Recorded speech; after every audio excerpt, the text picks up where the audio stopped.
صل عليه وسلم يا رب صل على محمد يا رب صل عليه وسلم يا رب صل على محمد يا رب صل عليه وسلم يا رب وارضى عن الصحابة يا رب وارضى عن الصلاة يا رب صل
ayeuna urang sejak pasarannya pangarsa pun amang ngayakeun ayeuna pasaran ku urang doakeun mugi kersana guru-guru urang sing paranjang yuswa ditambihkeun kaberkahanana ditambihkeun ka istiqomahanana sanes kanten ilmu nuku urang kengingkeun sing manfaat kangge diri urang sararea sanes kanten oge sing biasa ku urang diamalkeun amin ya rabbal alamin sakitu pangimpan Robi merubah oge para anu ngawuruk kurang sadayana nyatana anu opat rukun taparukon anu mana rukun taparukon anu opat teh kahijina nyatana istighfar nyuhunkeun hapunten bilih salami ti mimiti Ramadan awal ti mimiti dibukana ieu pasaran dugi ka ayeuna dugi kana waktos taparukon bilih selama ngawuruk antum sadayana para sadayana anu ngawuruk antum sadayana nyuhunkeun hapuntenna pilih aya laku lampah atanapi bahasa anu temernah kana mana pilih selama mantena atanapi selama abdi pribados nerangkeuna bilih teu enak kana mana antum sadayana nyuhunkeun hapunten dina sagala rupina mudah-mudahan sadayana sing ageun pangamunten amanah aya sabaraha rupiah nu kedah dijalankeun ku sadayana anu kahiji ke bahasa Indonesianya jadikanlah masjid sebagai pusat kegiatan sholat berjamaah dan sebagai amal harian. Rasulullah menyampaikan dalam hadisnya, jika ada seseorang yang bolak-balik masjid maka berikanlah kesaksian bahwa ia adalah orang yang beriman di dalam masjid. Kalian akan bertemu dengan orang yang soleh yang bisa kalian minta nasihatnya. Jika kalian sesekali diminta menjadi imam, lihatlah kemampuan diri kalian. Jika kalian bisa, maka lakukanlah dengan penuh tawadu, rendah hati, bahwa ilmu kalian belum seberapa. Dan jika kalian merasa belum bisa, jadikanlah itu sebagai motivasi untuk terus memperbaiki kemampuan kalian. Biasakan sholat berjamaah di amal waktu di masjid, baca Al-Quran setiap sholat 5 waktu minimal 2 lembar. Itu yang pertama. Jadi kita senantiasa melaksanakan sholat di masjid awal waktu. Ingat itu. Yang pertama, kita harus melaksanakan sholat berjamaah di masjid awal waktu. Terutama santri putra, itu kewajiban semua santri putra ngadamel aturan selama liburnya, tugas selama libur diantawisna aya sholat wajib berjamaah di masjid kita. Maka untuk semua santri putra khususnya, umumnya santri putri juga, kalau di lingkungannya biasa melaksanakan sholat berjamaah di masjid, maka lakukanlah sholat berjamaah dengan orang tua kita di masjid. Yang kedua, jangan jadikan liburan sebagai masa balas dendam. Kalian dididik di pesantren untuk memanfaatkan waktu semaksimal mungkin. Hanya sedikit waktu yang tidak produktif, selebihnya kalian isi dengan hal-hal yang positif. Ibadah, sholat berjamaah, sholat sunnah, qiyamul lail, puasa sunnah, baca Quran, saling memberi bersama teman, berbicara baik, berbicara sopan. Maka lakukanlah jika kalian ada di rumah hal-hal yang baik. Jadikanlah masa liburan ini sebagai masa kalian menunjukkan birrul walidain, tunjukkan kasih sayang kalian kepada orang tua, dan memberikan kesempatan kalian menimba ilmu di pesantren MH itu harus diamalkan nanti sesudah pulang ke rumah. Berbuat baik kepada orang tua. Jangan sampai kalian itu pulang ke rumah melakukan hal-hal yang negatif, hal-hal yang dilarang oleh agama. Itu yang kedua. Jadi ulah di pesantren mah kalakuan orang teh pada melan orang sae ari pas mulang kalemur kalakuan orang teh negatif. Itu nu kedah dijaganya nu kedua. Yang ketiga arohatu fi ta'abudil a'mal. Istirahat bukan berarti berhenti dari satu pekerjaan, tetapi berganti dari satu pekerjaan ke pekerjaan yang lain.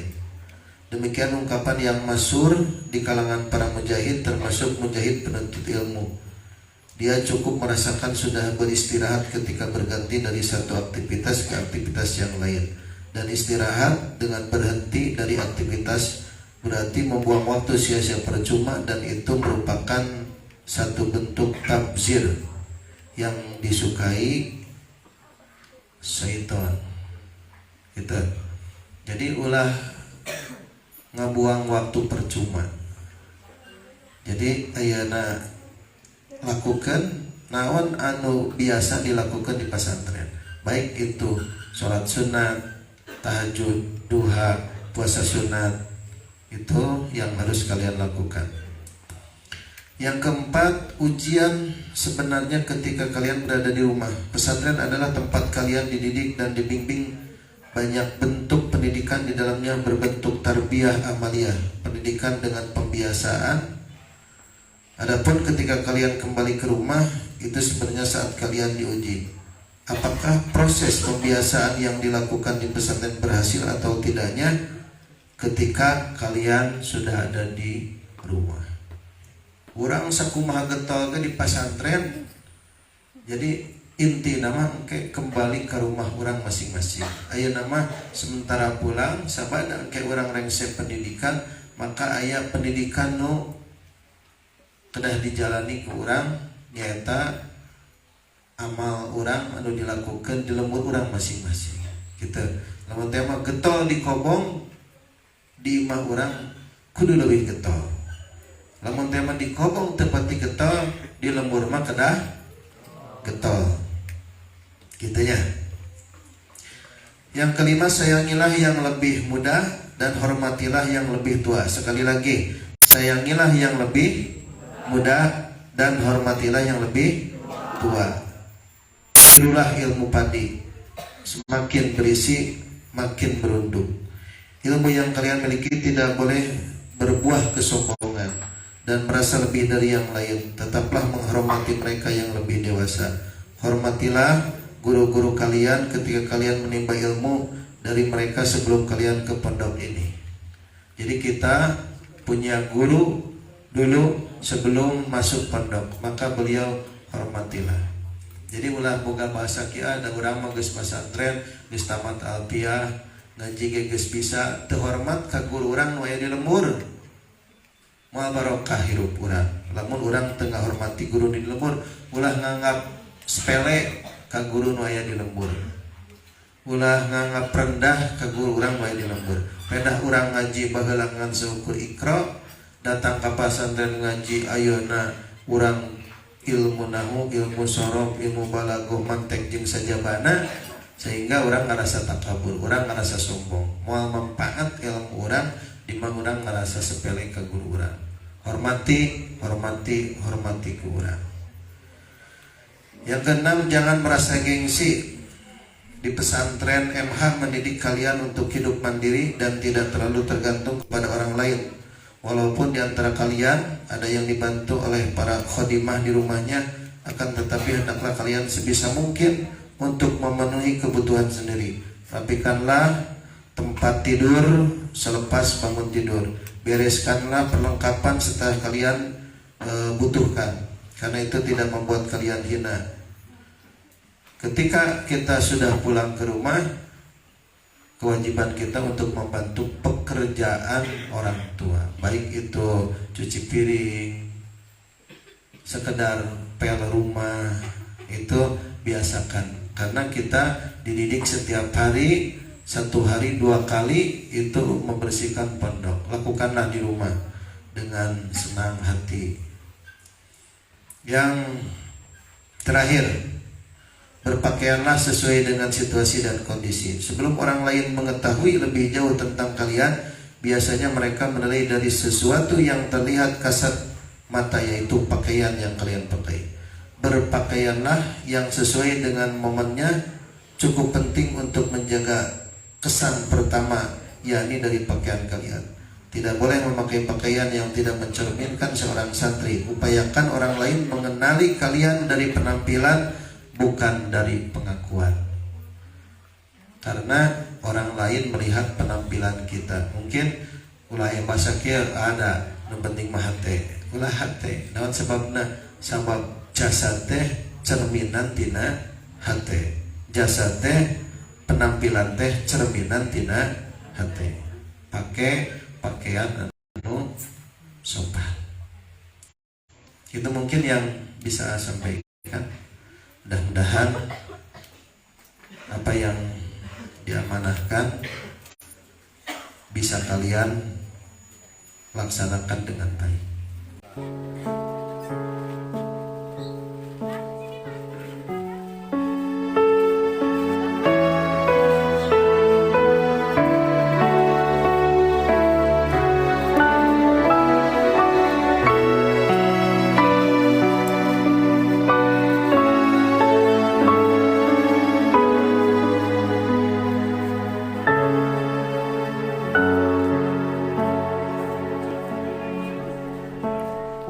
Ya nurul hilal akbir ta'al fasyauku tal wal qalbu sama nahwa sama mutarannima lalatan qadi atali ruhi dawa Ramadan, Ramadan, Ramadan ya Habib Ramadan,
يا نور الهلال أثبت فالشوق طال والقلب السماء